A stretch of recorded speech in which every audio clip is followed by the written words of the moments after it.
Guys, sale din naman guys. Makasave ka ng 15 pesos. Kaya okay lang din naman.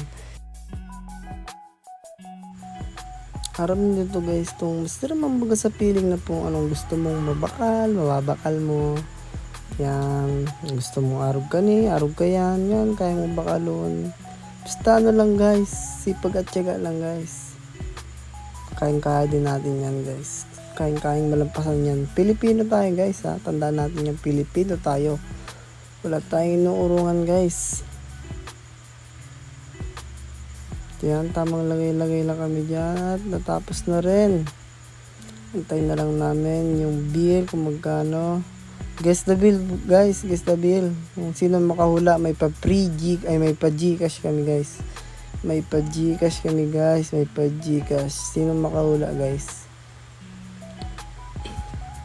At yan, nagtanong dyan si Miss sa akin. Sabi ko box na lang ilagay.